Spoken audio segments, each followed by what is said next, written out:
boa tarde. Estamos começando mais um programa Mãe Antenada. Os principais assuntos do mundo feminino você confere aqui. Finalizamos o mês de março, mês importante de conscientização sobre câncer de intestino. É o Março Azul. Sobre esse assunto a gente vai conversar hoje com o médico gastroendoscopista Dr. Fábio Teixeira.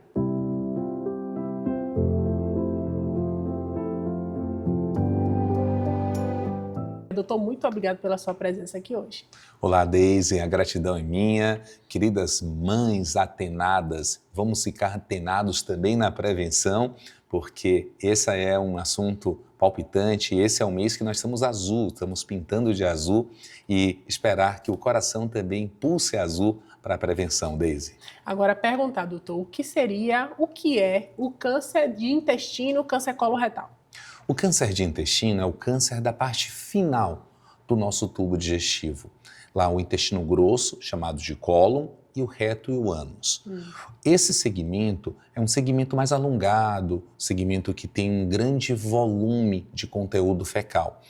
E por ser um segmento que muitas vezes está ali passando um conteúdo durante um tempo a mais, o que chama atenção para a gente, porque muitas vezes fica esquecido. E a grande maioria das vezes, esse câncer não traz nenhum sinal de alerta, não sai uma marca, não sai um sinal clínico. E isso é a prevenção, que a prevenção realmente é o chamado que nós temos para a pessoa que o câncer pode ser totalmente prevenível. Agora o senhor falou em relação que os sintomas quase não existem. Quando existem, quais sintomas são esses e quando vai acontecer esses sintomas? Já está bem avançado ou não? Deise, como eu te falei, esse é um câncer silencioso. Ele se desenvolve ao longo de anos. Quando já demonstra para a pessoa que tem uma determinada alteração, já mostra também que ele está numa fase um pouquinho mais avançada. Então, se por um acaso nossa amiga que está ali nos acompanhando tiver uma mudança súbita do ritmo intestinal, por acaso se era constipada e passa a ser diarreica, se era diarreica e passa a ser constipada, se tem um sangramento nas fezes, algum momento sai muco, catarro, sangue nas fezes, se tem uma perda de peso não tão determinada, sem fazer uma dieta atualmente colocada como todos temos que fazer, se tiver uma anemia que não sabe muito bem qual é a causa, uma dor ou distensão abdominal, são sinais que nós precisamos intervir de forma mais rápida. Porém, como eu te falei, em 90% das vezes, esse câncer pode ser detectado sem esse sinal. Então, talvez essa é a grande missão nossa, é para alertar a população, para não esperar que ele demonstre que ele está ali presente. Sim. Nós podemos prevenir. Doutor, vou fazer o seguinte, vou para intervalinho e daqui a pouco a gente volta para falar sobre diagnósticos do câncer de intestino. Já já.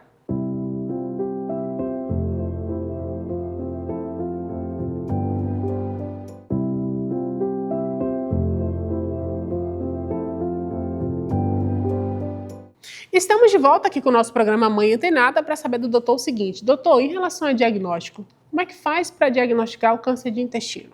Tudo deve começar numa jornada do dia a dia.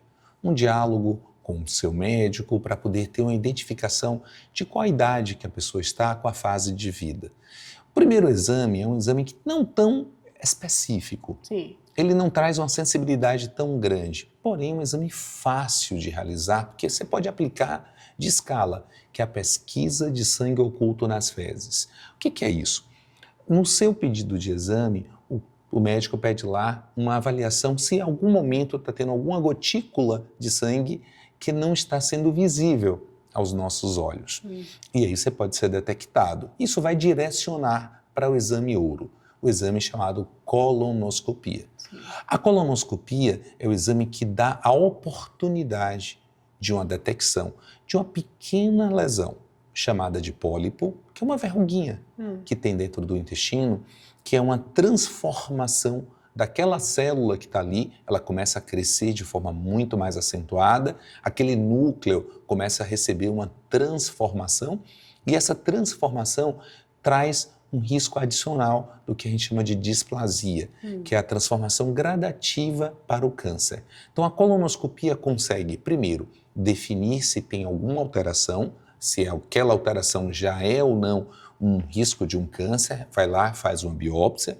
A colonoscopia consegue detectar essas lesões e o interessante, em 90% das vezes, o câncer começa de uma lesão como essa. Sim.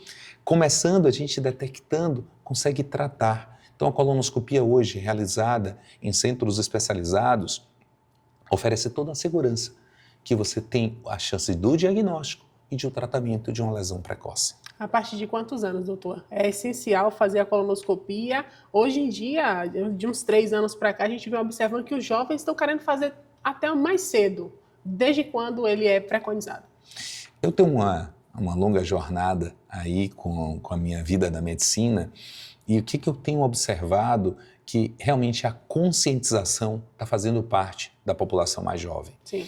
O grande chamado nas sociedades de endoscopia, de coloprocto, sociedade também de oncologia, é que todos nós venhamos a realizar uma colonoscopia a partir dos 45 anos de idade. Sim. Mesmo sem sintoma, Deise, não precisa ter sintoma. Basta você começar aquele momento um roteiro de vida para uma prevenção. Mas, se tiver alguém na família, algum sinal prévio de alguma alteração, a gente deve começar antes. Um alarme que a gente passa a ter para toda a família, porque é um câncer que é geneticamente replicável. Então, se nós tivermos alguém na família que foi diagnosticado câncer, isso a gente deve começar o rastreamento, que é esse processo de acompanhamento da família 10 anos antes. Então, digamos, se um diagnóstico foi feito na minha família aos 40 anos, eu devo começar esse rastreamento a partir dos 30. Mas, se não tiver nada, se em algum momento não teve nenhum sintoma ou não foi detectada a necessidade de realização aos 45 anos. Doutor, esse câncer é um câncer mais que aparece mais em mulheres ou em homens? Ou independe? Independe. É um câncer, como você falou, que está aí cada vez mais precoce na nossa população, porque está diretamente relacionado ao estilo de vida. Sim.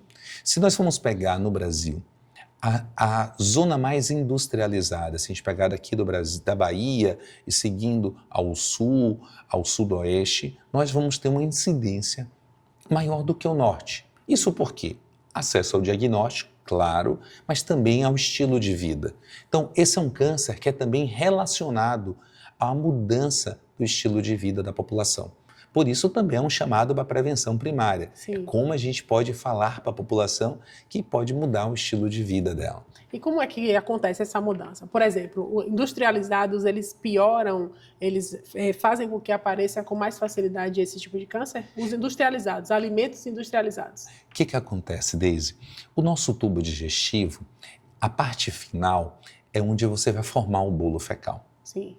Quanto mais conservantes, mais aditivos que nós tenhamos no nosso alimento.